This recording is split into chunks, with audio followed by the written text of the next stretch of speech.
Have a good show. Enjoy. Dennis Rodman coming soon to MTV. Let's hop down below limo arrival area. Allison Stewart. I'm getting ready to head on in. I hear there's going to be a 30-piece orchestra.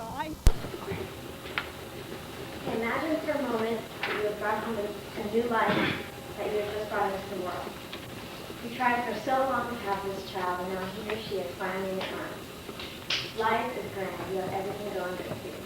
Now, as you lay your child down for his nap, you kiss his or her forehead and whisper, "I love you." Only as you check on your child, now away every 15 minutes, are you finally your child goodbye. This baby has died of sudden infant death syndrome, also known as SIDS or crib death. It is estimated that with every SIDS death, 100 people are affected. This is why it is important to understand what it is and what it isn't. My goal is to educate you today so that you can walk away with a better understanding in hopes that you may educate another person. I am going to discuss what SIDS is and isn't, and what some of the myths and truths surrounding the risk factors are, and a little bit about the research. What is SIDS? SIDS is a medical term used to describe the sudden death of an infant, which remains unexplained after all known and possible causes have been ruled out. To get a feel for what they might do to eliminate some of the other causes, they could do an autopsy, investigate the death scene, and have a review of medical history of the baby. Now, SIDS is like the bottom of the checklist. Imagine, cancer and accidents and child abuse being in this checklist. SIDS is at the very bottom, and after everything else has been crossed off, that's what they diagnose. SIDS is also the leading cause of infant death between 1 month and 1 year of age.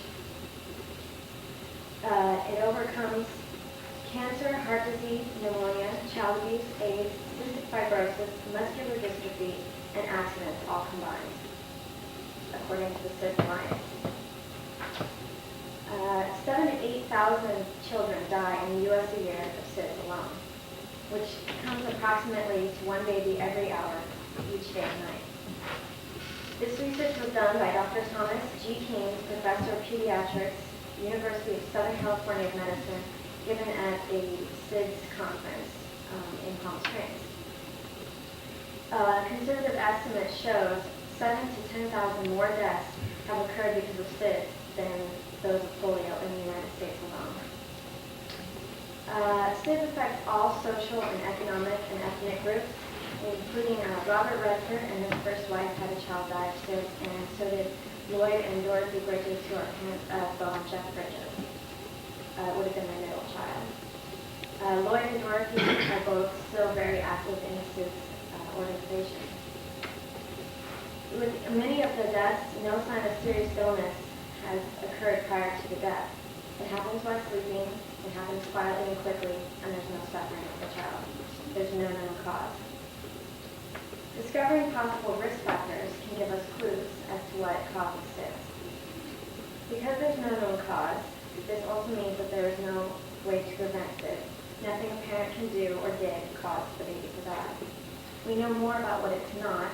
It is not suffocation, it is not from immunization, it's not contagious or hereditary, and it is not child abuse. New possible risk factors have included smoking, maternal when the mother's pregnant with the child, and also secondhand after the baby is born. The bedding not being firm enough, and also the latest is that the baby being put down to sleep on its stomach. According to Lynn Trujillo, the president of the Orange County Guild for Infant Survival, says that there has been a 30% reduction in SIDS deaths since the National Institute of Health has stated to have your baby sleep on its back. But that's not fact, because I don't know about you, but I did sleep on my stomach, and so did two of my brothers, and we're still here, and I bet most of you have slept on your stomachs as well. Which means that risk does not equal cause, risk equals clues.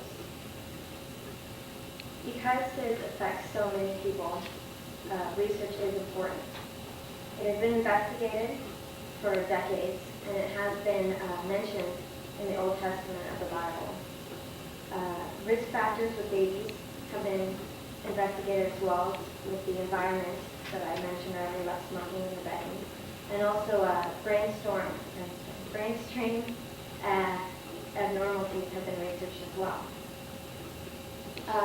Training and education is equally important, and in California, it leads the nation in training and specific steps to be taken by first responders such as police and paramedics and coroners when dealing with a possible SIDS victim. The reason for this is that California State Senator Daniel Boatwright was instrumental in passing a legislation in California requiring SIDS education and training amongst these people.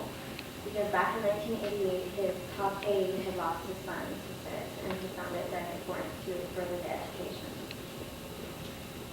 I have told you today what SIDS is and the possible risk factors, and I hope that you will spread the knowledge, because through education and research, we can find a cause and cure for SIDS. It is not an uplifting topic, but it is near to my heart because 11 years ago, I came home from school to find out that my 13-year-old brother, Corey Stevenecker, had died from sudden esophageal.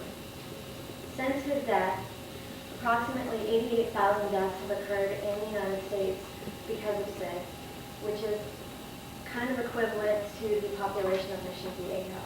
So imagine waking up one morning and finding that the rest of the city has not woken up. In the past 11 years, my family and I have been heavily involved in research and participating in fundraisers for SIDS, and we have found that it is important to educate others what it is and what it isn't. Because through education, we can find a cure, and I hope that I have accomplished that today. Thank you.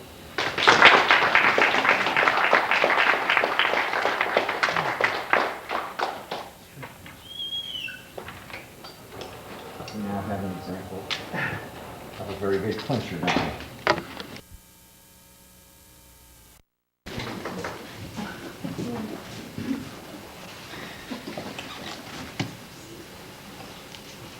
Big guns. Oh yeah, we are using that phone.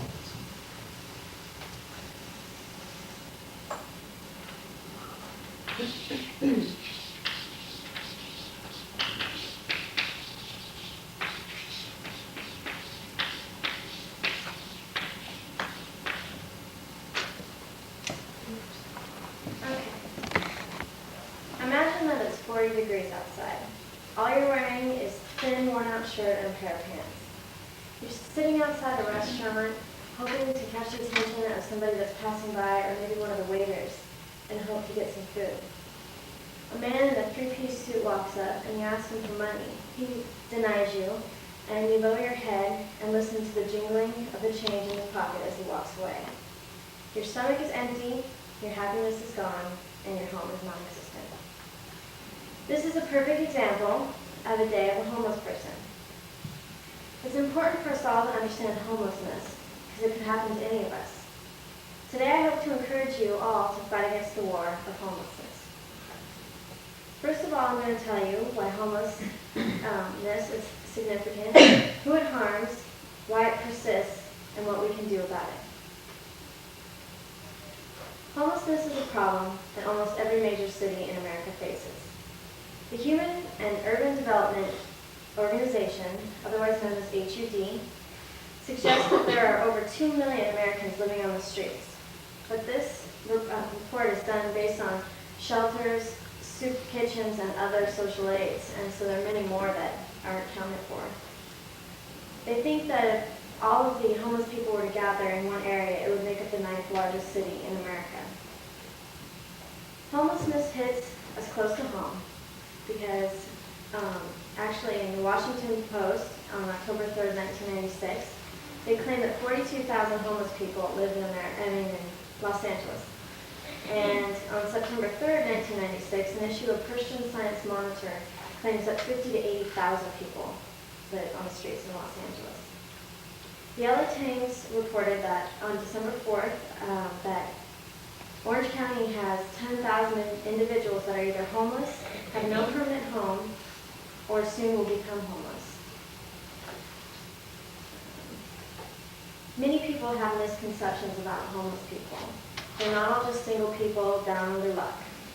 The Ethnic News Watch states that 85% of homeless people are males, and of that 85%, 55% of those are non-whites. Most are single men between the ages of 19 and 35, and most have a substance abuse problem, or are unemployed. Many of us are aware of the alarming statistics that surround homelessness, but we don't know why it's a concern to us. Mental and physical illnesses are serious problems surrounding homelessness. Ethnic News Watch states that a third of homeless people are mentally ill. Also, people who were once homeless that are sane face a 40% chance of becoming mentally ill. Physical problems like lack of restrooms and improper sanitation actually make the homeless people more facing diseases. And food poisoning is also an important issue. It poses a harm to all of us because this increases the health problems in our country. A select few turn to crime, and it increases our population because lack of knowledge of birth control. And it's so plain to see why homelessness is bad. Why does it exist? There are many reasons. Mental illness and substance abuse make up a large majority of people who become homeless. Budgeting is also a concern. And in the September issue of Christian Science Monitor, they state that budgets to feed and house the destitute are shrinking in a time when homelessness is rising. HUD received $9 million less in the 95-96 fiscal year than the year before that for federal funding for the homeless. Lack of employment and affordable housing is also another concern. Being homeless is in most cases unavoidable. So what can we do to prevent it from continuing? There are many ways actually to rid the country of homelessness. First is to create medical treatment centers to take care of the mentally and physical disabled and to provide counseling for those who have drug and alcohol problems. Another is to vote in case there's ever a proposition or anything to support federal funding for homeless people. And another way would be to create employment and job and skill training. And we can create shelters and inexpensive homing through old military units or old buildings. The El Toro base is actually considering that in its upcoming years of changing into an airport. They're also hoping to use the old housing units for homeless people. And today I've discussed the number of homeless people, the concerns that homelessness faces, some of the causes, and a few solutions to get rid of it. I hope that I've convinced you that it should be everyone's concern and that it is important for you to be involved. Homeless people are not untouchables. They make up a large percent of our society. They're not only other people. You may, or somebody you love, may find themselves sitting by a dumpster begging for food in the cold with no place to go.